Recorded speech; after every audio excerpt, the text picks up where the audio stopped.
Peoria, the all-American city, my hometown. They say if you can make it work here, you can make it work anywhere.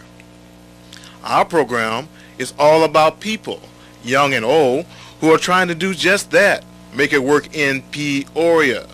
So I invite those of you that are tuned in to kick off your shoes and sit back and relax and allow me to take you there, because I know a place, Peoria, where talented people meet to be unique. Here we go. Here we go. Good evening, and welcome again to another Bourbon Street Live. As we wind down the year, we're going to try to show some of your, hopefully your favorite Bourbon Street Live shows or artists. Good evening, and once again, welcome to Bourbon Street Live. Of course, I'm JT Goodfoot, and I want you to thank you, Special K. That was really special. The young lady to my left is Brianna Thomas, and she's a very talented young lady, I may add. And I met Brianna a few, should I say, months ago, doing her thing at Proctor Center. Good evening, and I surely hope that those of you out there in television land are enjoying Bourbon Street on a Sunday night, and best wishes to all you graduates, your 1999 graduates. In fact, I have two in the studio this evening, and they represent a part of a group that calls themselves JVB. Good evening, and we're here at the Young Brothers 7th Annual Car Show, and I've got the gentleman that started it all with me, and we believe that if the weather holds up, we're going to get a record crowd downtown at the riverfront. And how's it going so far? Tell the people who you are. First of all, my name is K.O. Young. This is our first year on the riverfront. I heard that. And usually we had our car shows at Carver. This evening is a very special show. We're going to celebrate the life of a diva, a neighborhood star. And of course, I'm talking about my friend Gail Thomas. Before we go any further, I want to wish all you moms out there in television land a happy Mother's Day. And without you, there would definitely not be any of us. So happy Mother's Day and enjoy your day. Welcome to Bourbon Street Live. Of course, we're on location with Gospel Quest. And believe it or not, I'm in Morden Park. And there's a fantastic event that's going on this evening. And they were jamming. Soul Fest 2007. Of course, we call it a Bourbon Street Rewind. And we surely hope that you enjoy those two pieces, and that we reminding you again that we want a lot of folks telling the people this is your opportunity. But it's about where people can sign and shake their hands and dancing to the music of the James Brown band. They're dancing on the good foot. I got to get on the good foot. I got to do it on the good foot. Do it with your good foot. Tonight the host chair sits lonely and empty as we mourn and pay tribute to a great community activist, devoted family man, and a producer with an eye and an ear for great talent. Hello fans of JT's Bourbon Street Live. This is Dennis Agemeyer. I'm the Media Services Coordinator for PCCEO. And for the past 16 years, I've been working with JT to do Bourbon Street Live. Yes, it's been on since 1993. He's always been in front of the camera. I've always been behind the camera, shooting with the video with JT and also taking care of all the editing and special effects and so forth. So chances are this will be the only time you're going to see me in front of the camera on Bourbon Street Live. Tonight we take an hour to pay tribute to our good friend JT Goodfoot, who passed away suddenly on September the 28th at the age of 57. Yesterday, November the 14th, would have been his 58th birthday, so we felt doing a show tonight on the 15th would be a good time to do a tribute show. Tonight you're going to hear from various people in the community and family members to pay tribute to a man who everybody loved, who had a heart of gold, who was just out there for everybody, a people person. You're going to hear from them. You're also going to hear some special performances from artists who were JT's favorites. And we're also going to be showing you some video clips from past shows that we've managed to find among the many tapes and DVDs he had at his house and among the stuff that we had at our house. We invite you to call in with your comments at any time on this show. As usual, 999-3826. At the end of the show, we're going to let you know what the future of JT's Bourbon Street is going to look like. So stay tuned for the special edition of JT's Bourbon Street Live, Tribute to JT.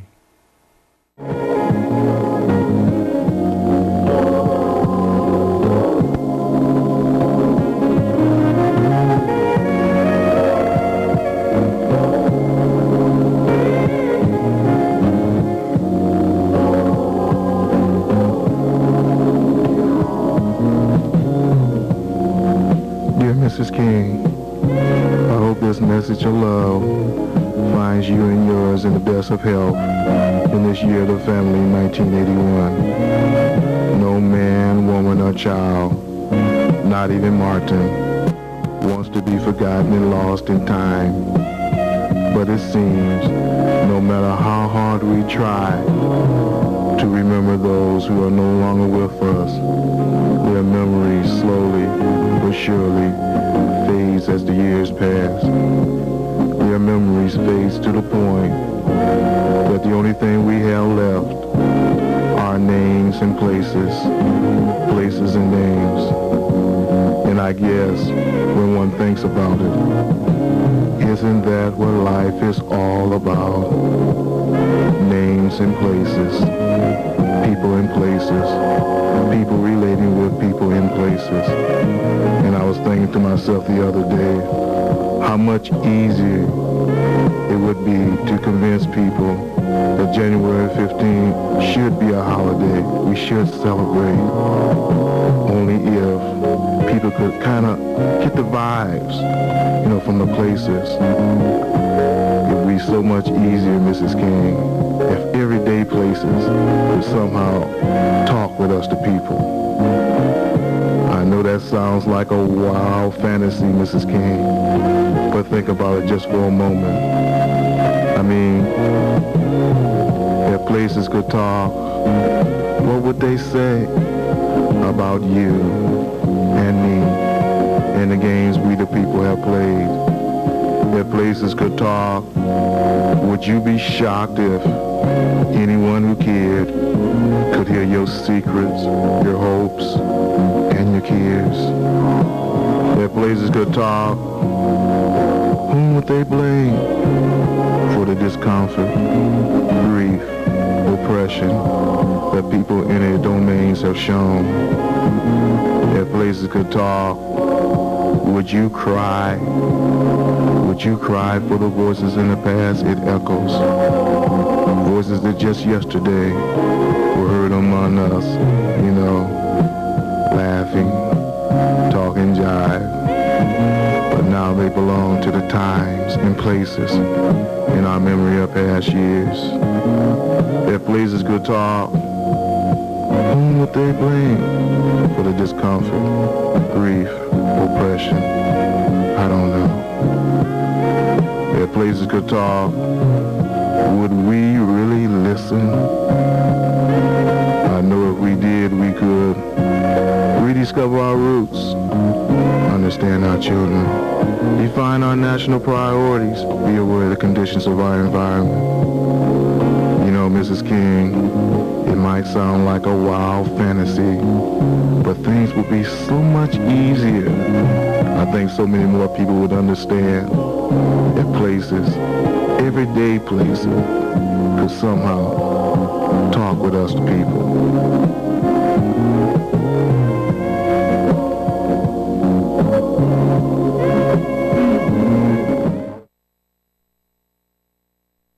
As a matter of fact, I was just a young kid looking for an outlet and a hobby in life, and just looking for someone to believe in me.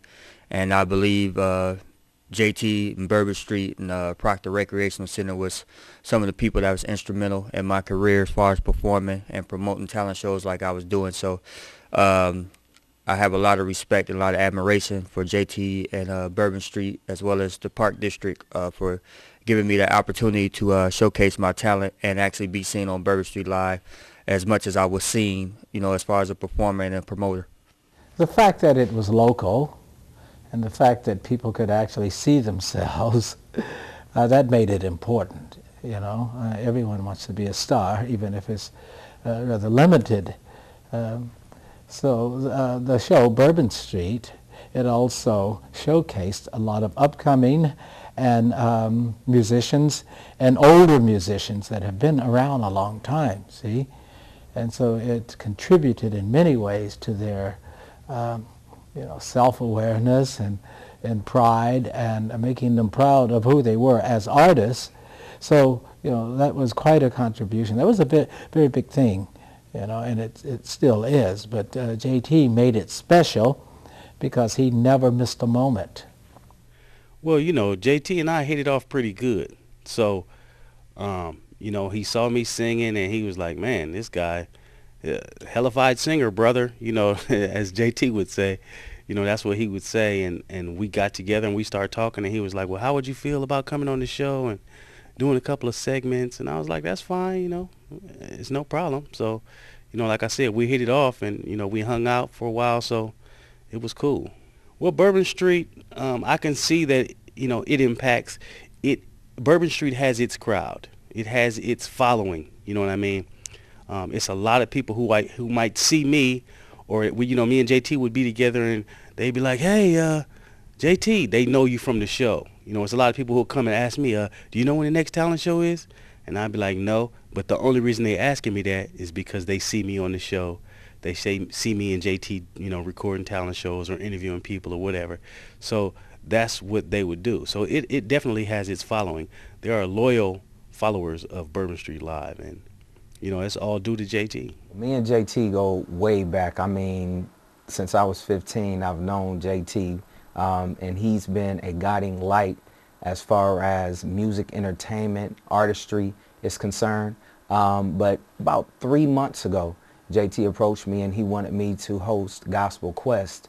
And I said yeah, because I know JT and I know he's a good man, good person, and I understand his view and what he wanted to see as far as the whole wide range of music is concerned, because he loves all types of music, and gospel was one of them. So yeah, me and JT would go way back.